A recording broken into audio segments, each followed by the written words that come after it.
का स्वागत है। मैं हूं आपके साथ सृष्टि शुक्ला। रुक करते हैं खबरों का। मैनपुरी से खबर आपको बता देते हैं, अखिलेश यादव ने नामांकन भरा। इस वक्त की बड़ी खबर आपको हम बता रहे हैं, जहां पर करहल विधानसभा सीट से अखिलेश यादव ने नामांकन भरा है। पहली बार विधानसभा चुनाव लड़ रहे हैं अखिलेश यादव। इस वक्त की बड़ी खबर आपको बता रहे हैं, जहां पर करहल विधानसभा सीट से अखिलेश यादव ने नामांकन भरा है। पहली बार विधानसभा चुनाव लड़ रहे हैं अखिलेश यादव।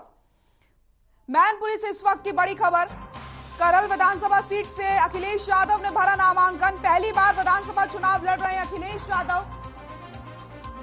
तीसरे चरण में 20 फरवरी को चुनाव होना है। अखिलेश यादव ने करहल विधानसभा सीट से नामांकन भर दिया है। आपको बताते चले, तीसरे चरण में 20 फरवरी को होगा चुनाव।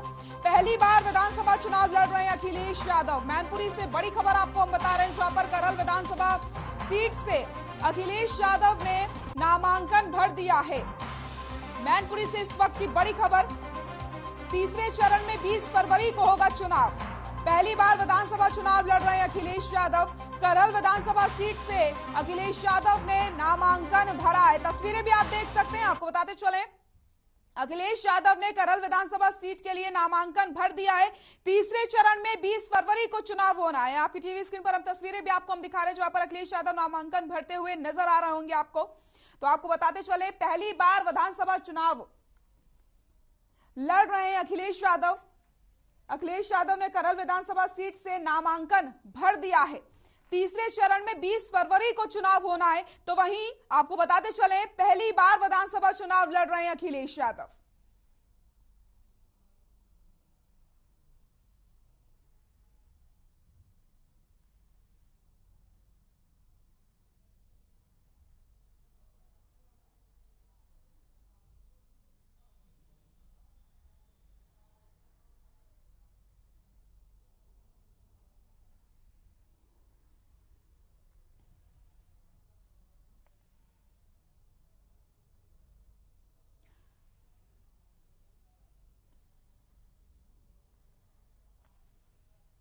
और इस वक्त की बड़ी खबर आपको बता देते हैं, सुबह सपा ने जारी की उम्मीदवारों की लिस्ट। ओम प्रकाश राजभर गाजीपुर के जहुराबाद से चुनाव लड़ेंगे। अरविंद राजभर वाराणसी के शिवपुर से लड़ेंगे चुनाव। तो आपको बताते चले, अरविंद राजभर वाराणसी के शिवपुर से चुनाव लड़ेंगे। सुबह सपा ने जारी की उम्मीदवारों की लिस्ट। तो लगातार जैसे जैसे चुनाव नजदीक आते चले जा रहे हैं, वैसे वैसे उम्मीदवारों की लिस्ट भी लगातार जारी हो रही है।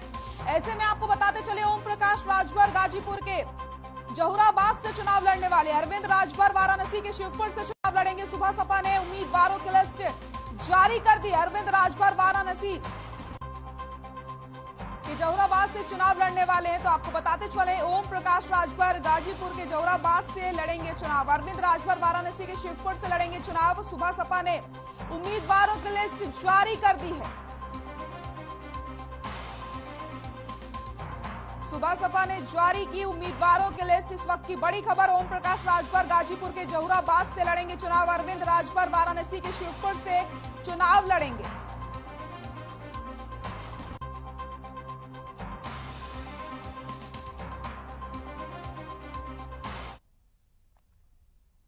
और इस वक्त की बड़ी खबर आपको बता देते हैं, लोकदल ने शिवपाल यादव को समर्थन दिया है। इस वक्त की बड़ी खबर, जसवंत नगर सीट पर शिवपाल यादव को समर्थन दिया गया है। सपा प्रसपा के गठबंधन के प्रत्याशी हैं शिवपाल यादव। लोकदल ने 14 प्रत्याशियों की सूची भी जारी कर दिया। तो इस वक्त की बड़ी खबर आपको बताते चले, जहां पर लोकदल ने 14 प्रत्याशियों की सूची भी जारी कर दी है। सपा प्रसपा के गठबंधन के प्रत्याशी हैं शिवपाल यादव। लोकदल ने 14 प्रत्याशियों की सूची भी जारी की। लोकदल ने शिवपाल यादव को समर्थन दिया है। लोकदल ने दिया शिवपाल यादव को समर्थन। जसवंत नगर सीट पर शिवपाल यादव को समर्थन दिया गया है। सपा प्रसपा के गठबंधन के प्रत्याशी हैं शिवपाल यादव। लोकदल ने 14 प्रत्याशियों की सूची भी जारी कर दी है।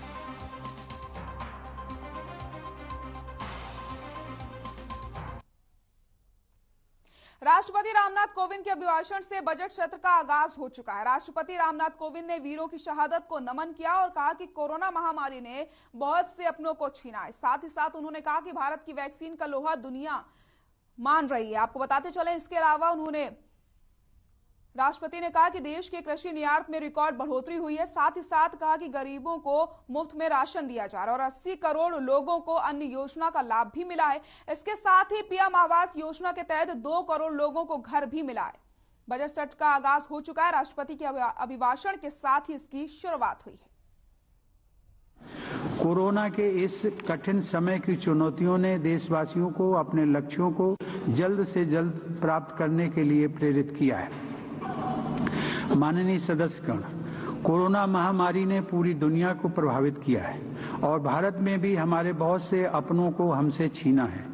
इन परिस्थितियों में केंद्र से लेकर राज्यों तक हमारी सभी सरकारों, स्थानीय शासन और प्रशासन, हमारे डॉक्टर्स, नर्सेज और हेल्थ वर्कर्स, हमारे वैज्ञानिकों और उद्यमियों सभी ने एक टीम के रूप में काम किया है। सरकार और नागरिकों के बीच यह परस्पर विश्वास, समन्वय और सहयोग लोकतंत्र की ताकत का अभूतपूर्व उदाहरण है। इसके लिए मैं देश के प्रत्येक हेल्थ और फ्रंट लाइन वर्कर का, हर देशवासी का अभिनंदन करता हूं।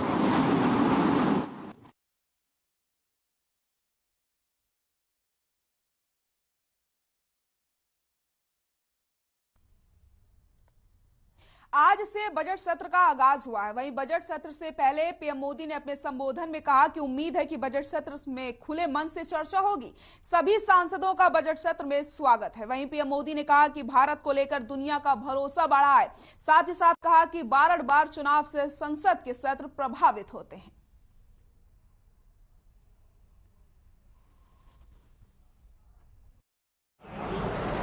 इस बजट सत्र में भी हम सांसदों की बातचीतें, हम सांसदों के चर्चा के मुद्दे, खुले मन से की गई चर्चा वैश्विक प्रभाव का एक महत्वपूर्ण अवसर बन सकती है। मैं आशा करता हूं कि सभी आदरणीय सांसद, सभी राजनीतिक दल खुले मन से उत्तम चर्चा करके देश को प्रगति के रास्ते पर ले जाने में, उसमें गति लाने में अवश्य मददरूप होंगे।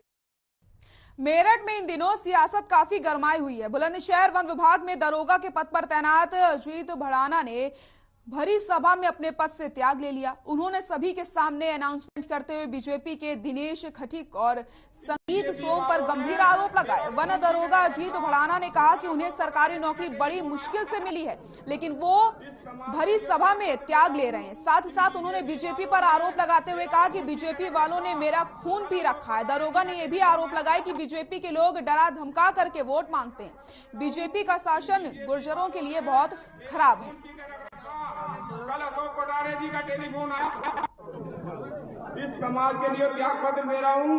इन बीजेपी वालों ने मेरा खून पी के रख रखा। कल अशोक कोटारे जी का टेलीफोन आया।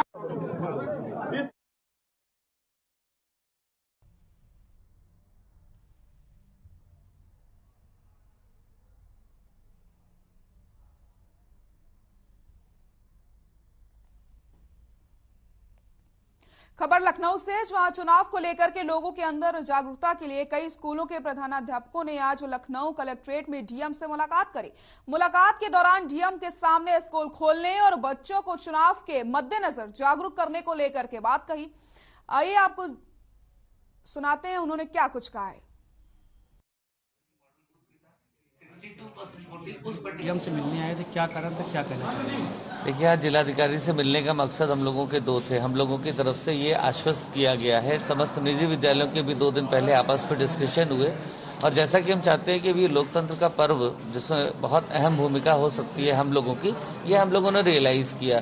तो उसी के बारे में जिलाधिकारी से वार्ता के लिए आए थे कि जिला प्रशासन का विद्यालय अपने किस स्तर से सहयोग कर सकते हैं, और जो जिला प्रशासन की मुहिम है अब की बार 70 पार, बल्कि हम लोगों की कोशिश ये है कि इस बार इसको 90% तक पहुंचाया जाए और लखनऊ कम से कम चीफ सेक्रेटरी साहब से भी वार्ता हुई तो उनका भी यही था कि वोटिंग का परसेंटेज बढ़ना चाहिए, क्योंकि हम सब लोग जानते हैं अगर वोटिंग अच्छी होगी तो लोकतंत्र जो है वो हमें मजबूत मिलेगा, सरकार भी हमारी स्थायी होगी और वो मेजॉरिटी ऑफ लोगों की चुनी हुई सरकार होगी।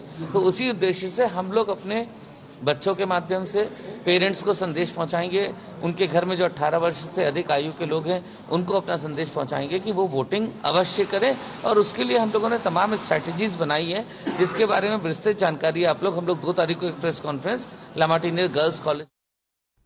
उत्तर प्रदेश में बीजेपी विधायक महेश त्रिवेदी का एक वीडियो वायरल होने के बाद उनके खिलाफ नौबस्ता थाने में प्राथमिक दर्ज की गई है। आपको बताते चले, वीडियो में वो अपने समर्थकों के साथ विरोधियों को लाठियों और चप्पलों से पीटते लेकिन गोली न मारने के लिए कह रहे हैं, जिसके बाद सपा और कांग्रेस दोनों की ओर से कार्रवाई की मांग करते हुए इसे शेयर किया गया था। इसके बाद रिटर्निंग ऑफिसर ने मामले की जांच करके मामला दर्ज किया और विधायक को आरोपी पाया। इसमें कोविड प्रोटोकॉल का उल्लंघन, आपराधिक धमकी और अन्य शामिल हैं।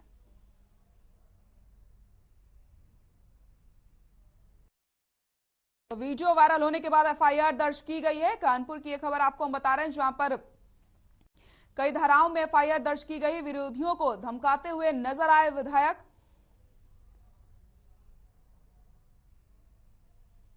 बीजेपी विधायक के खिलाफ एफआईआर दर्ज की गई है, जहां पर कोरोना प्रोटोकॉल की धज्जियां उड़ाना और धमकी देने के तहत एफआईआर दर्ज की गई है।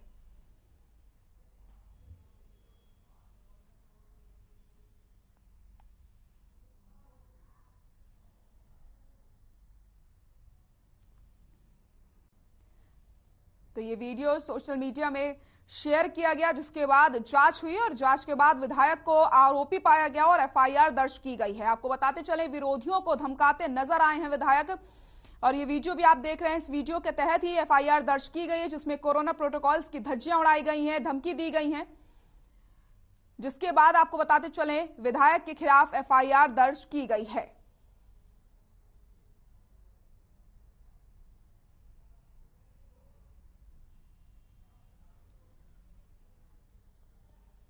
तस्वीरें भी आपको हम दिखा रहे हैं, जहां पर वीडियो वायरल होने के बाद एफआईआर दर्ज की गई है और किस तरीके से वो लोगों को भड़काते हुए नजर आए और लोगों को धमकी भी दी गई है इस वीडियो में। साथ ही साथ कोरोना प्रोटोकॉल्स की पूरी तरीके से धज्जियां भी उड़ाई गई हैं, जिसके बाद आपको बताते चले बीजेपी विधायक के खिलाफ एफआईआर दर्ज की गई है। रिटर्निंग ऑफिसर ने मामले की जांच करके एफआईआर दर्ज की है।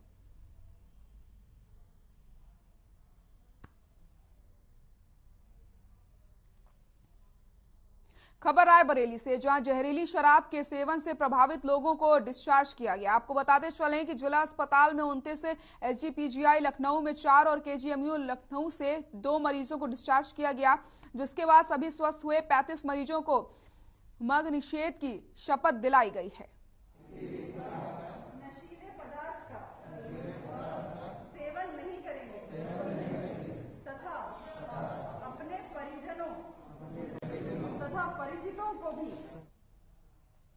खबर बाराबंकी से, जहां बेटे को टिकट न मिलने से सपा नेता की तबीयत बिगड़ी, जिन्हें लखनऊ के मेदांता हॉस्पिटल में भर्ती करवाया गया था, जिसके बाद सपा के नेता राजा राजीव कुमार सिंह की मौत हो गई है। आपको बताते चले 2 दिन पहले इलाज के लिए आईसीयू में इलाज चल रहा था, वहीं आज इलाज के दौरान उनकी मौत हो गई। समाजवादी पार्टी ने राजा राजीव कुमार सिंह के बेटे रितेश सिंह का टिकट काट दिया था। आपको बताते चले दरियाबाद विधानसभा क्षेत्र में मजबूत दावेदारी रखने वाले सपा नेता राजा राजीव कुमार सिंह माने जाते थे। टिकट कटने पर 2 दिन पहले अपने हदड़ा आवास पर सैकड़ों समर्थकों के साथ पार्टी के खिलाफ राजा राजीव कुमार सिंह ने नाराजगी जताई थी। वहीं राजा राजीव कुमार सिंह की मौत से समर्थकों में शोक की लहर देखने को मिल रही है।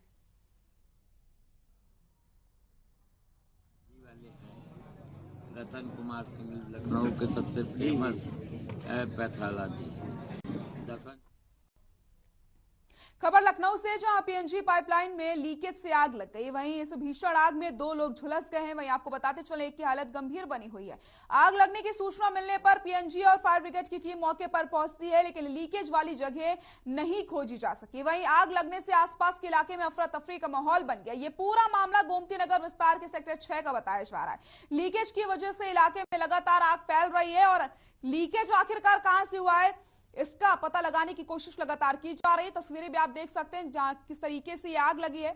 पीएनजी पाइपलाइन में लीकेज हुआ, लखनऊ की ये तस्वीरें आपको हम दिखा रहे हैं।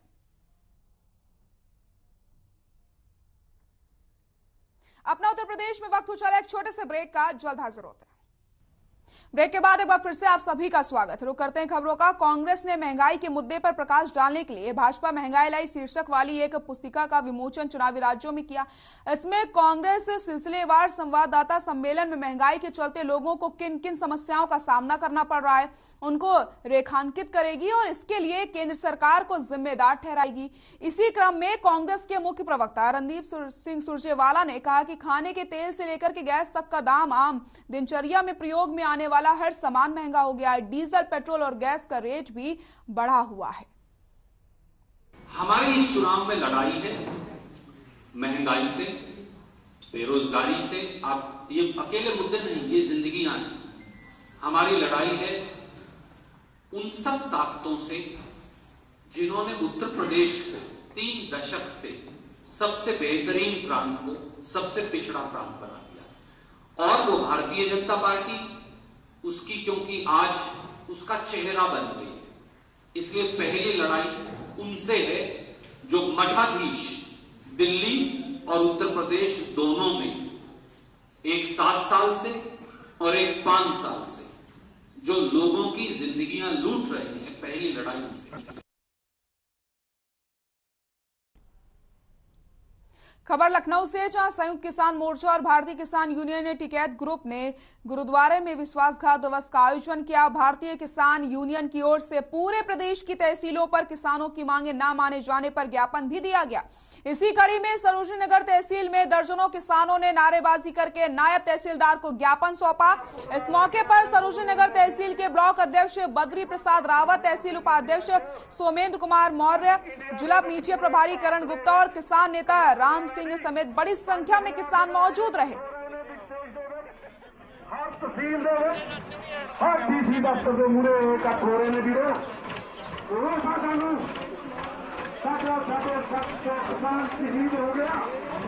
वही देश पर राज करेगा। किसान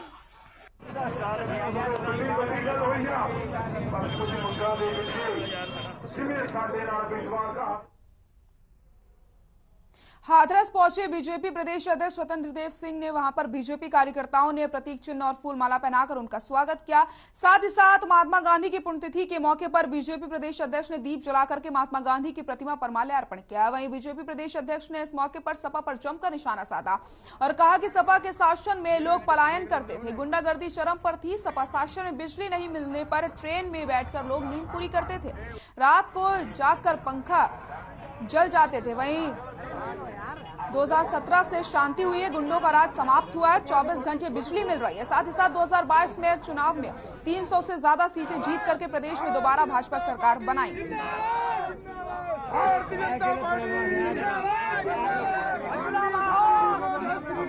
महात्मा गांधी, महात्मा गांधी, महात्मा गांधी, महात्मा गांधी, महात्मा गांधी।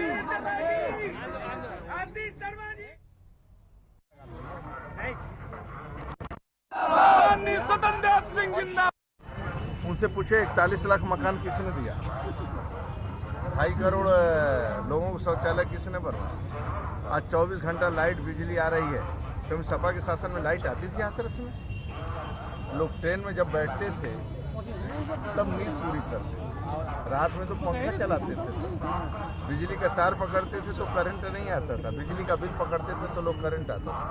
राज्य के अंदर गुंडागर्दी किसके शासन में थी, लोग पलायन करते थे। 2017 से शांति है, गुंडों का राज समाप्त हुआ है। हाईवे, नेशनल हाईवे की सड़क प्रधानमंत्री ने देश के गौरव अटल बिहारी वाजपेयी 70 सालों बाद जब सरकार बनाए तो प्रधानमंत्री सड़क योजना लोगों ने देखा, सीसी सड़कें क्या होती है, हाईवे, नेशनल हाईवे 4 लेन 6 लेन की सड़कें क्या होती है।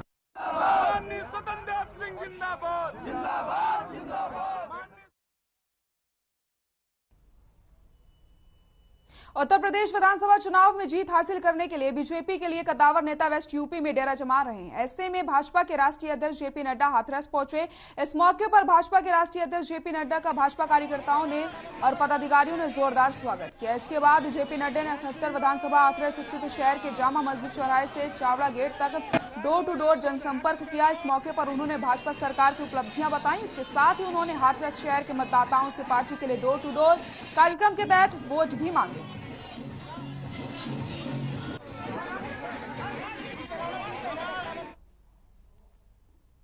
अपना उत्तर प्रदेश में फिलहाल के लिए इतना ही। नमस्कार।